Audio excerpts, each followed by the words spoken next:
โอเคဒီနေ့မေလ9ရက်နေ့နောက်ဆုံးရရှိထားတဲ့သတင်းများနဲ့ပေါက်ကလေး YouTube โอเคကျွန်တော်တို့ဒီနေ့မေလ9ရက်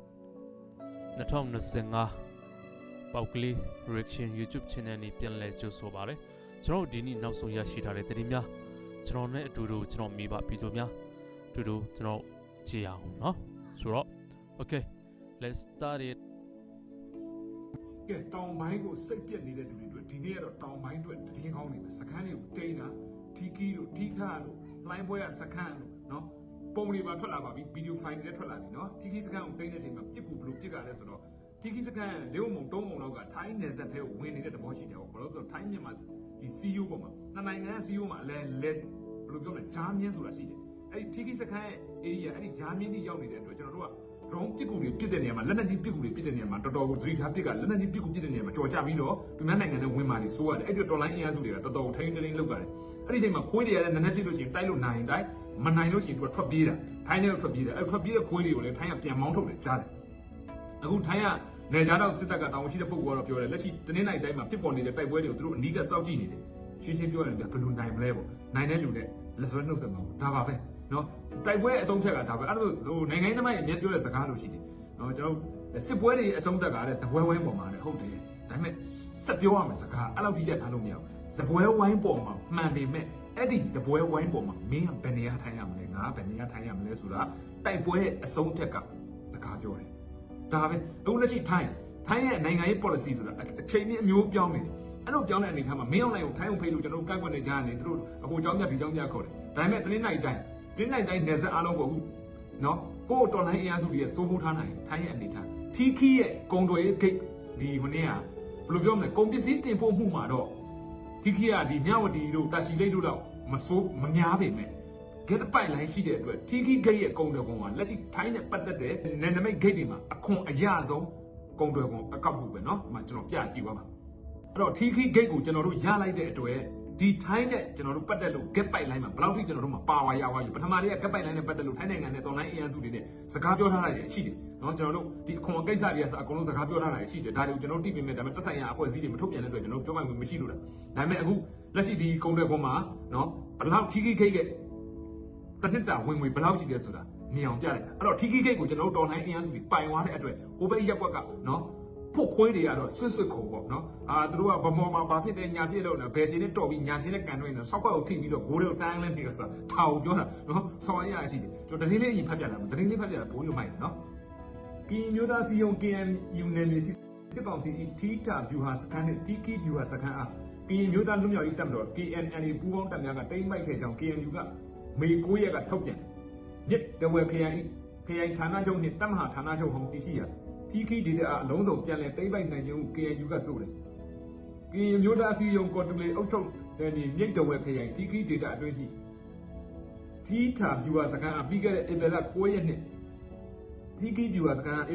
ယနေ့မေလ9ရက်နာနက်တွင်ကရင်မျိုးသားလွတ်မြောက်ရေးတပ်မတော် KNNA နှင့်ကရင်မျိုးသားကာကွယ်ရေးတပ် KNDO ဦးဆောင်သောတော်လှန်ရေးပူးပေါင်းတပ်များကလုံးစုံသိမ်းပိုက်ရရှိခဲ့သည်ဟု KNU ကထုတ်ပြန်ထီခီဒေတာနှင့်မြစ်တဝဲခရိုင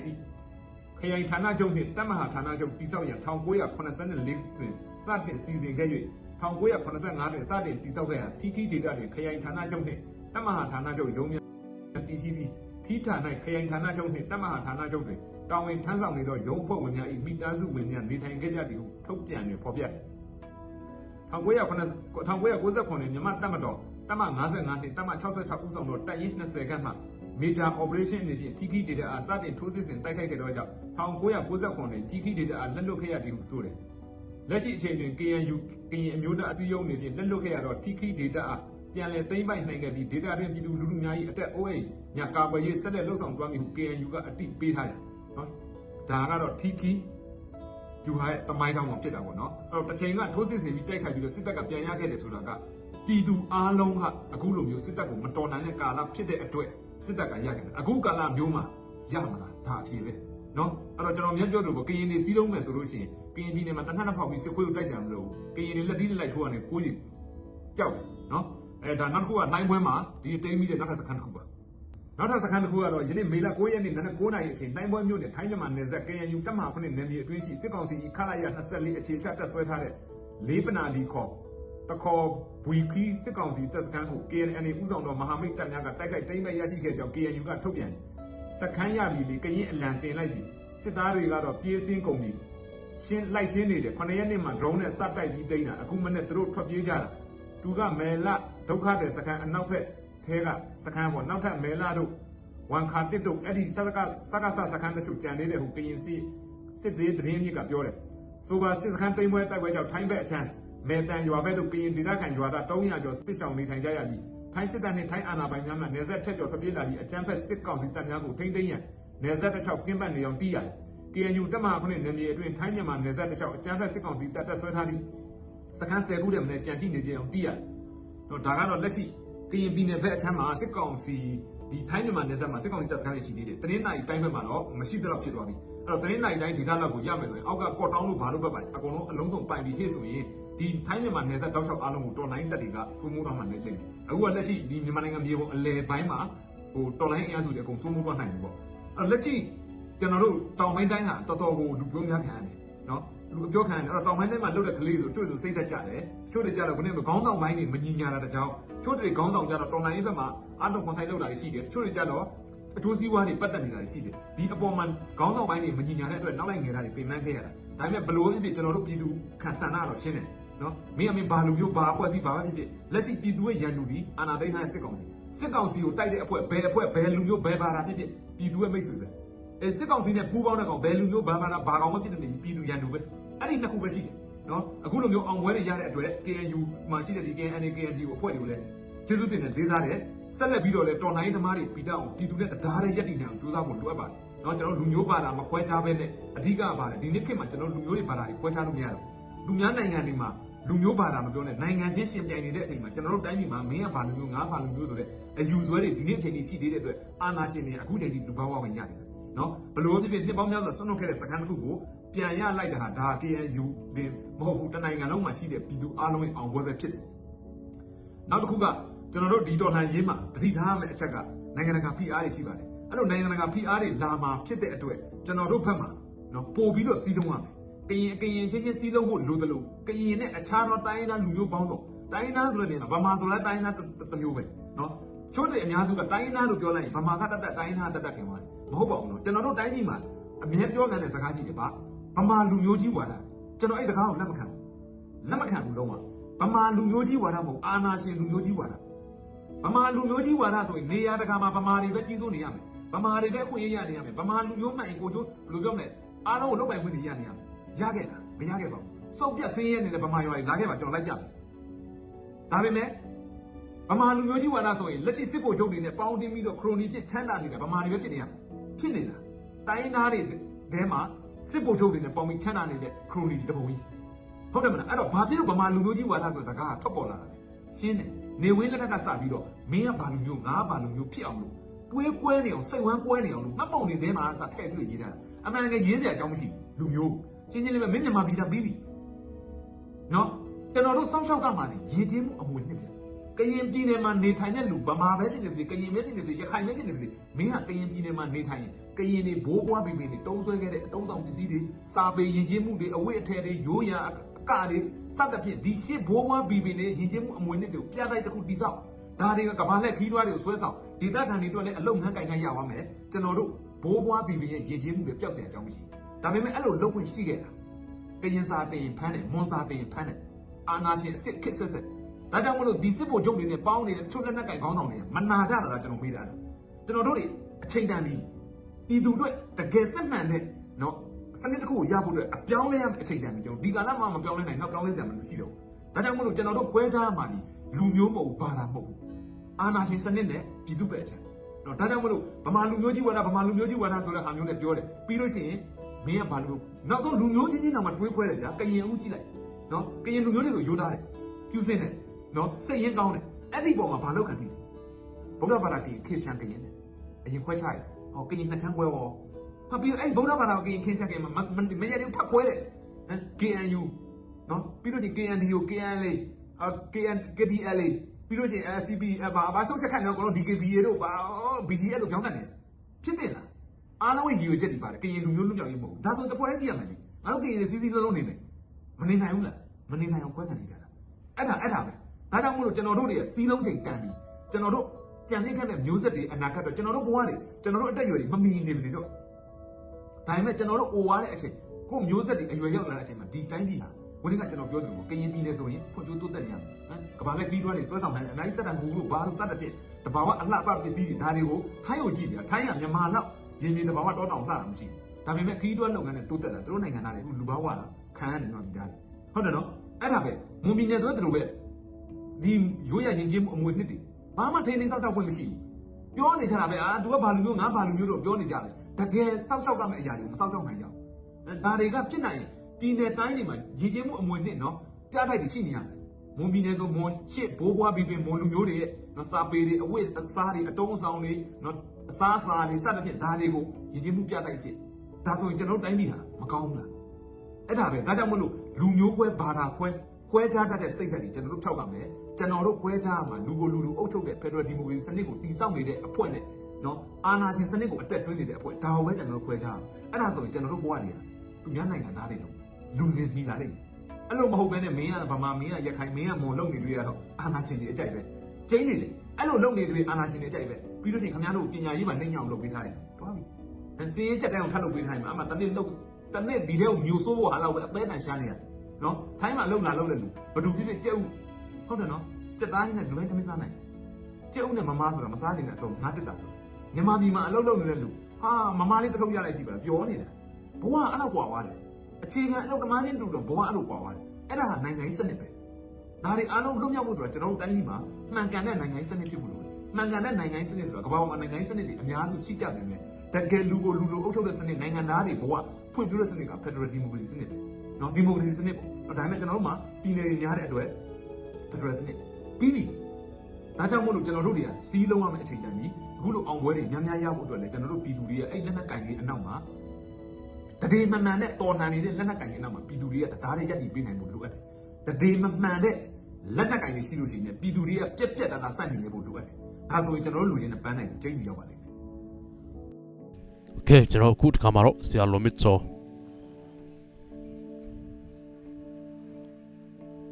ဘာရီတင်ထိုးလဲဆိုတာကျွန်တော်မိဘများနဲ့အတူတူချက်လောက်ကြည့်အောင်နော်ဆိုတော့ okay let's start it ဒီနေ့တနေ့လုံးမြာစခန်းတွေတိမ့်လိုက်တာများဝက်ကိုကိုဲနေတာပဲအုံကြွတ်နဲ့စခန်းပေါင်းမြောင်များစွာဒီနေ့တရက်ထဲမှာအသီးသောတိုင်းသား EAO တွေနဲ့တော်လိုင်းရေးတက်တွေကတိမ့်စီးနေတာများဗျာညင်မကောင်းဘူးပကိုးရွှေချင်းညောင်ချီတော့ခမရငါကိုရှစ်ထိုင်းမြန်မာနယ်စပ်ထီခီထိထဖြူဝါပြီးတော့ထီခီဖာရီတို့အတီးတို့အကြော့တို့ဖိုးခွားတို့ကပေါ်ရာလိုင်းတက်လျှောက်လို့ထိတ်ချုပ်ဖို့စူးစမ်းပြီလားအေစီဝါစောအေစီဝါဆိုတဲ့ Lion Battalion စစ်ကြောင်းကလည်းမော်လမြိုင်မှသည်ဖအန်စီတို့ဒီနေ့စစ်ချီတဲ့ဗီဒီယိုအလုံးလေးကြည့်ပြီးဖြစ်လိမ့်မယ်နောက်တစ်ခုကဗမော်အခြေသတင်းကြီးနေတဲ့ရွှေမင်းသားလေးဗမော်မြို့ဗမော်မြို့မှာဘာတွေဖြစ်လဲဆိုတော့ဒီနေ့အင်အား200လောက်ရှိတဲ့စခန်းတစ်ခုမနေ့ကသိမ်းပါတယ်သိမ်းလိုက်တာများစခန်းတွေသိမ်းလိုက်တာများလက်ခုပ် TV အားပေးရမယ်အချိန်ဝင်းရံရမယ်အချိန်အတူတကွတိုက်ပွဲဝင်ရမယ်အချိန်ဒီကြားထဲဗျာထပ်ပြီးကန်ဆိုးမှာတွားရမိုးလိုက်လို့ရွာကန်ဆိုးကောင်မင်းအောင်လိုက်တွားရမိုးလိုက်လို့ရွာဆိုတယ်လို့ပဲရုရှားမှာလည်းစီနီမိုးတွေရွာကြနေလေရဲ့ဒီလိုရွာကြနေရင်တပြိုင်နဲ့ညောင်လေးပင်ခမရ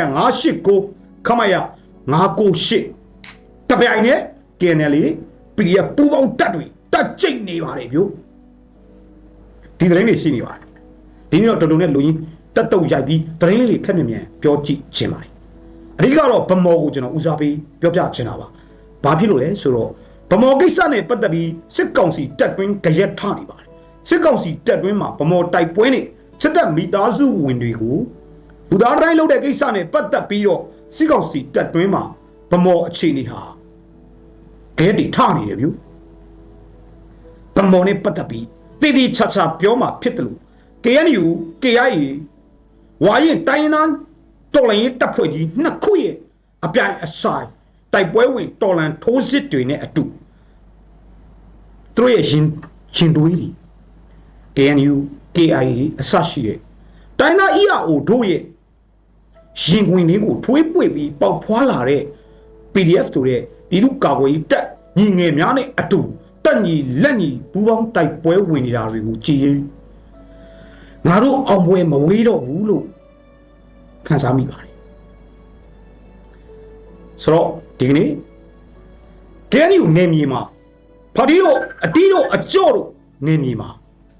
ဒီကနေ့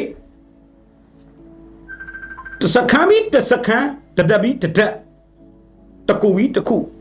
တိတ်ပိုက်နေပါတယ်ထီခီစခမ်းတိတ်တိုက်ပွဲဗီဒီယိုလေးကြည့်မိကြရဲ့လား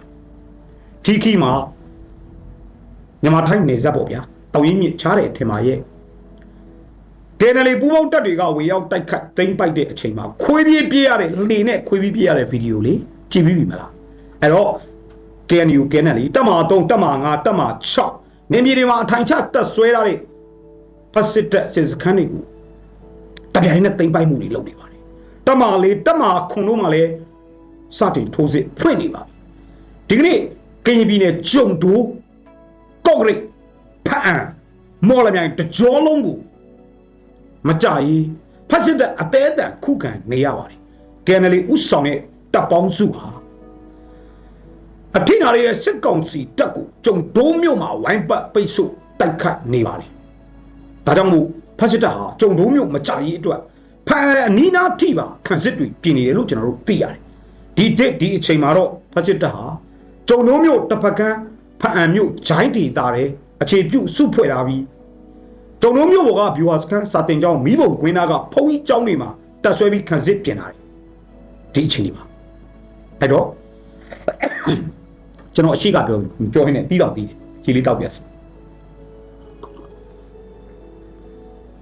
KNU တတင်းတွေလိုက်ထနေတဲ့အခြေအနေမှာ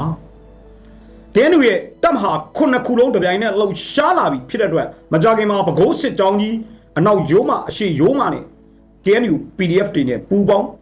ချိတ်ဆက်တဲ့မဟာဗျူဟာစစ်စင်ရေးတရက်မနှက်ပြန်တပတ်ဆိုပေါ်လာနိုင်တယ်ပြုမယုံမရှိနဲ့နော်မယုံမရှိနဲ့နော်လူများကျော်ပြောတယ်ဟိုတနေ့ကရန်ကုန်ကိုထိုးစစ်ဆင်ဖို့ရန်ကုန်ကိုတိမ့်ပိုက်ကြလို့ပြောပြီးငလင်တွေထလို့ကုန်ပါရောလားမဟောပထဝီမြေကြီးကတော့ကောင်းချီးပေးနေပြီလေထပ်ပြီးဒီနေ့မှလဲတာစီမိတ်တီလာဝမ်နွင်းအစရှိတဲ့ဒေတာစစ်တပ်ဖက်စစ်တပ်အခြေပြုစိုးမိုးရတဲ့မိတ်တီလာခန့်စင်မြင်း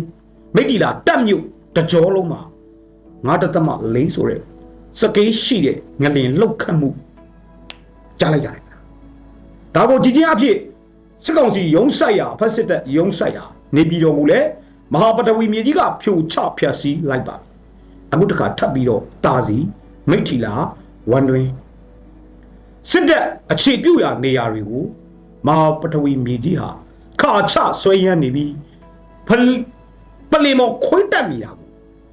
လှုပ်ခါချနေတဲ့အလားထင်မရပါဘူးမင်းအောင်လိုင်းမစင်မချင်းခါချနေမဲ့ငလင်ကြီးချားထဲမှာပြည်သူလူထုကြားညက်နေတာဘူးတော့စိတ်မကောင်းဖြစ်မိတာဒါကြောင့်မို့ပြည်သူလူထုကစစ်တပ်အခြေပြုရာနေရာတွေဖက်စစ်တပ်ရုံးဆိုင်ရာနေရာတွေအဲ့ဒီတက်တွေနဲ့ဝေးမှနေပါအခက်မသိရင်မိုးကြိုးပါပြစ်ချပြီးအရှင်လက်မြေမျိုးမဲ့ကိန်းကိုဖက်စစ်တပ်ဟာကြုံကိုကြုံရပါလိမ့်မယ်ဓမ္မဆိုတဲ့တရားမျှတမှုဓမ္မဟာအာဓမ္မကိုဖြိုချဖို့တကောက်ကောက်လိုက်ပြီးဒီဇိုင်းမတ်ခြေမွခြေမုံနေပြီဆိုတာမြင်နေရပါပြီအတိတ်တပေါင်းနမိတ်ဆောင်ဆိုသလိုပဲဒီကနေ့ဒီကာလမှာမဟာပထဝီမြေကြီးဟာမင်းအောင်လိုက်မစင်မချင်း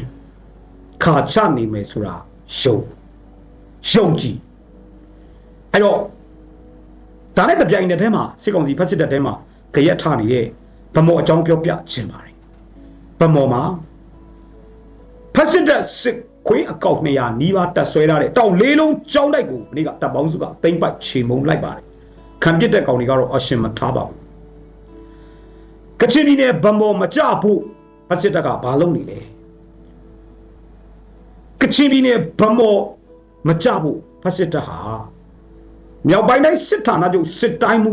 ဒုတိယတိုင်းမူကိုယ်တိုင်ဗမော်စစ်မြေပြင်မှာရောက်နေပါတယ်ကီယာတို့ရေ တိုင်းမှုပါကြိတ်လိုက်ပါလို့မှားလို့ပါတယ်အဲ့တော့စကက21မကြရေးအတွက်ဒူတိုင်းမှုကိုယ်တိုင်လွတ်ပြီးကြီးကြပ်ခိုင်းထားပါတယ်တက်တွင်းပုံကံမှုတွေဖြစ်နေပါတယ်အမိတ်မနာခံမှုတွေအများအပြားဖြစ်ပေါ်နေပါတယ်အဲ့တော့ဒီအပိုင်းတွေမှာတရင်မှုတွေကိုယ်တိုင်မတိုက်ဘူးစုံမယ်မလုံနိုင်ဘူးပြန်ပြောလို့တက်တွင်းပုံကံမှုဖြစ်လို့မိမိအခြေအနေစကက21ထဲမှာအဲ့တော့မြကြီးနာကတဆင့်ရဲရင်တွေနေ့စဉ်ပြန်တန်းပြီးလက်နက်ခဲရနေဖြစ်တွင်းနေတယ်လို့စကစဖတ်စစ်တဲ့စကက21ဗမောမှာတတွင်ပုံကံမှုဖြစ်ပြီး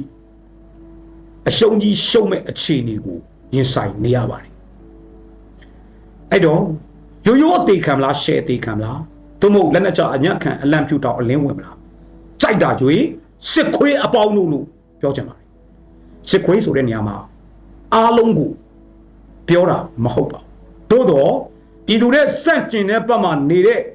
မင်းအောင်လှိုင်ဖက်စစ်တပ်လောက်မှာအမှုထမ်းတဲ့သူတွေဟာစစ်ခွေးလို့ပြောရင်တော့ခွေးသိက္ခာကြပါတယ်အဲ့တော့မြောက်ပိုင်းတိုင်းမှာရောမြောက်ပိုင်းတိုင်းမှာလည်းကြီးလန့်စာစားအခြေအနေပါအာကစားကွင်းထဲမှာမြောက်ပိုင်းတိုင်းမြစ်ကြီးနားရဲ့အာကစားကွင်းထဲမှာအမိုင်စံဒီတယူပို့ဆောင်ရေးရဟရင်2စီးစတာမိုင်ချလာပါတယ်ဒီကနေ့ဆိုရင်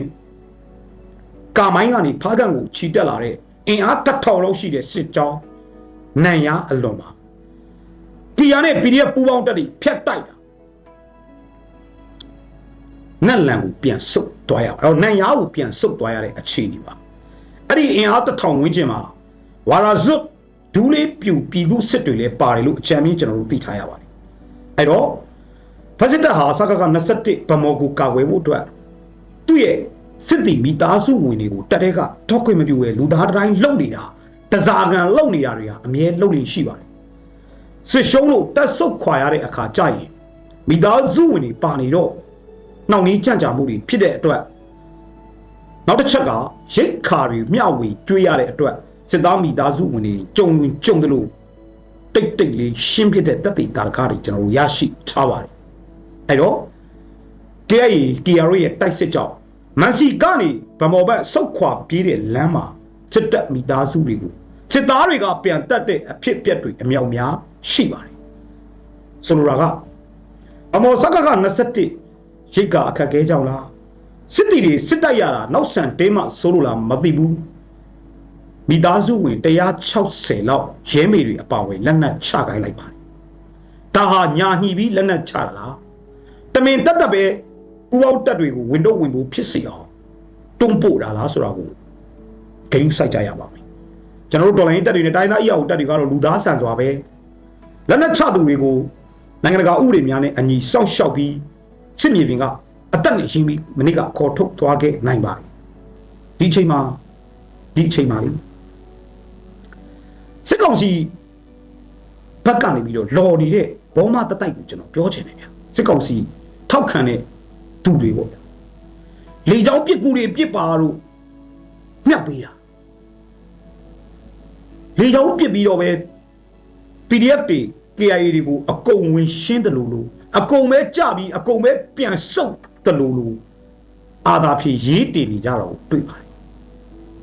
အဲ့တော့သူတို့ရဲ့တပ်မိသားစုတွေဘေးမတိရံမခောက်အောင်ကယ်ဆယ်ပေးနေတာကိုနားမလဲပဲစောလူမင်းကိုကြံစစ်သားကကယ်ထုတ်တုံးကလို့စောလူမင်းလို့အတွေးခေါ်မျိုးမြင်ရတော့အံ့ဩမိတယ်ဗျာဒီလိုတဲ့ညံရင်ညံသွင်းတဲ့အတွေးခေါ်ဟာအင်မတန်ညံပြင်းပြီးအောက်တန်းကျလွန်လာပါတယ်ကျွန်တော်တို့တိုင်းသားအီယာကိုတပ်ဖွဲ့ KIA PDF ပူပေါင်းတပ်တွေဟာရန်သူကိုရန်သူလိုဆက်ဆံပေမဲ့တပ်မိသားစုဝင်တွေတပ်ကြီးရွယ်ဦးတွေကလေးတွေကိုအသက်ဘေးကကယ်ထုတ်တဲ့နေရာမှာအသက်နဲ့ရင်းပြီးကယ်ထုတ်ပေးနေရတာဒါကိုစောလူမင်းကိုကြံစစ်သားကကယ်တယ်လို့မျိုးလေနဲ့အကုန်ပြည့်ဆိုပြီးပြောနေတဲ့စစ်ကောင်စီလော်ဘီတိုက်ကြီးခင်ဗျားတို့ကိုတပ်မိသားစုဝင်တွေကကျွန်းရှာမုံတီးနေပြီးတတိုင်းပြည်လုံးကတော့ခင်ဗျားတို့ကချင်ဘတ်ဖြစ်နေပါတယ်စစ်တပ်ဘက်ကလော်ဘီလုပ်နေတာပြဿနာမရှိပါဘူးကိုကြိုက်တဲ့နေရာကကိုလော်ဘီလုပ်ရပါတယ်ထောက်ခံလို့ရပါတယ်ဒါပေမဲ့မှန်မှန်ကန်တဲ့သတင်းတွေနဲ့ပြည်သူလူထုကိုဘုံကျဲတက်ပြတ်ခိုင်းတာတွေတောက်တိုင်လုပ်နေတာတွေဒါတွေကတော့ရာဇဝတ်ပြစ်မှုဖြစ်သွားပါကျွန်တော်တို့ပြည်သူလူထုကအမှတ်သားထားလိမ့်မယ် မျက်နာကိုဟိုကွယ်ဒီကွယ်လှုပ်လဲဘသူလဲဆိုတာသိတယ်တစ်ချိန်ကြရင်တော့တနည်းနည်းနဲ့ပေးဆက်ဖို့ကောင်းတဲ့တာကြောင့်မာလာဖက်စစ်တပ်ကရှုံးကိုရှုံးနေပြီဆိုတာတိတိကျကျကျွန်တော်ပြောလိုက်ပြီဒီနေ့ဒီအချိန်မှာမင်းအွန်လိုင်းဖက်စစ်တပ်စစ်ရှုံးနေပြီလို့လူမြတ်ကျော်ရဲရဲဝံ့ကျင်ညာပါတယ်တစ်ဖြက်ကချင်ပြည်နယ်မှာဒီရှေ့ကိုနည်းနည်းရှောက်ကြရအောင်လာရှိုးမှာဘာတွေဖြစ်နေလဲဆိုတော့ဗိုလ်ကြီးတို့စစ်တပ်ပြန်လာမှပဲကျမတို့ရွာလေးပြကြတော့တယ်ဆိုတာမျိုးရွာတွေကိုဗိုလ်ကြီးတို့ဝင်လာမှပဲဓမြတွေတိုက်နေပြီဆိုတာမျိုးလာရှိုးမှာမြို့ပေါ်12ရက်ကွက်မှာစစ်တပ်ပြန်ဝင်လာတဲ့အချိန်ကစပြီးဒီနေ့အထိလက်စစ်မီမရတော့ဘူးမြို့လေကောင်ထိဓမြတိုက်ခံနေရတယ်လို့ဌာနဆိုင်ရာဝန်ထမ်းဆိုတဲ့ကောင်တွေညအချိန်တွားဖို့အင်မတန်စိုးရိမ်နေရပါတယ်ညအချိန်ဆိုတော့နေ့လယ်မှာရောဆိုတော့တူတူတိတ်တိတ်ဒူဒူတိတ်တိတ်နေရပါတယ်အေဒီဒရာဂရိတ်အေဒီဒရာထိတ်အဝင်အထွက်ကိုမနက်6နာရီည6နာရီည6နာရီဒီကနေပြီးတော့မနက်9နာရီည9နာရီဖြည့်လျှော့ထားပါတယ်ဒေသခံပြည်သူတွေကိုလည်းပေါ်တင်ကြီးဖိအားမပေးဘူးရှမ်းပြည်နယ်ဝန်ကြီးချုပ်ခီးစင်မှာတိုးတိုးတိတ်တိတ်မှားသွားတယ်လာရှိုးမှာမြို့ကန်တွေကစစ်တပ်အလုံးမရှိလို့ဆန္ဒထားပြလို့ရတယ်ဖက်စစ်တပ်ကပြည် MNDAA ကခံမှာမဟုတ်ဘူးဆိုတဲ့အချက်လေးထပ်ပြောလိုက်ချင်ပါတယ်အဲ့တော့လာရှိုးမှာဘိုးကြီးတို့လာမှလာရှိုးလဲခနော်နဲ့ဖြစ်သွားပါဒါကလာရှိုးဗမောကရင်ပြည်နယ်စီရေးအခြေအနေဖြစ်ပါတယ်ဂျုံသုံးသက်ကြည့်ရင်အခြားသောတောက်ကြားတိုက်ခိုက်မှုဒီနေ့9ခုတည်းမနဲ့ရှိပါတယ်ကျွန်တော်ဗီဒီယိုရှေ့သွားမှာဆိုလို့ကျေတဝင်းမပြောတော့ပါဘူးတောက်ကြားတိုက်ခိုက်မှု9ခုအပြင်တမဦးကြစစ်ပွဲကြီးတွေပုံစံကင်းပြည်နယ်မှာရှိနေပါတယ်စကန်တိတ်တိုက်ပွဲတွေဗမောမှာရှိနေပါတယ်ဗမောမျိုးကြီးတိတ်ပိုက်ကြီးတိုက်ပွဲတွေဒါအပြင်ကိုပဲခူးတိုင်းမြောင်လေးပင်မှာပြင်းပြင်းထန်ထန်တိုက်နေပါတယ်ပဲခူးရွှေကျင်ညောင်ချီတော့ခမရငါကိုရှိတိုက်ရင်ဌာနချုပ်တစ်ခုလုံးကိုတိတ်ပိုက်လိုက်ပါမယ်ခင်ဗျားတို့ကျင့်နဲ့နေတယ်မလားအောင်ပွဲအတွက်ခင်ဗျားတို့ပီတိဖြစ်တယ်မလားအောင်ပွဲကိုလိုချင်တယ်မလားကျွန်တော်လည်းအတူဒီတော့ဒီလိုအောင်ပွဲမျိုးတွေကိုစဉ်ဆက်မပြတ်တိုက်ပွဲဝင်နေတဲ့ကျွန်တော်တို့တိုင်းသား EAO တွေအပြင် PDF ပူအောင်တက်တွေနဲ့တော်လန်ရေးသမားအပေါင်းကိုကျွန်တော်တို့ကွန်ပျူဥညွတ်ကြမယ်နှွေးထွေးကူညီကြမယ်စောက်ရှောက်မေတ္တာပေးကြမယ်ကြောကြီးအရင်ပတ်ချင်းကတ်ထားကျွန်တော်တို့အတူရှေ့ဆက်သွားမယ်မြေပြင်မှာတိုက်တဲ့လူကတိုက်ထောက်ဖို့တဲ့လူကထောက်ဖို့ဝေးကြီးကူညီသူကကူသတင်းဖြန့်လူကဖြန့်ဝါရဖြန့်လူကဖြန့်တဏ္ဍမန်လုပ်သူကလုပ်တကဘာလုံးကမြန်မာများတကဘာလုံးမှာရောက်နေတဲ့မြန်မာနိုင်ငံသူနိုင်ငံသားများအမိမြန်မာနိုင်ငံတော်အတွက်ဒီတစ်ခေါက်တော့ပေးဆက်ကြမယ်နောက်မျိုးဆက်မှာဒီအဖြစ်တွေလုံးဝမကြံစရဘူး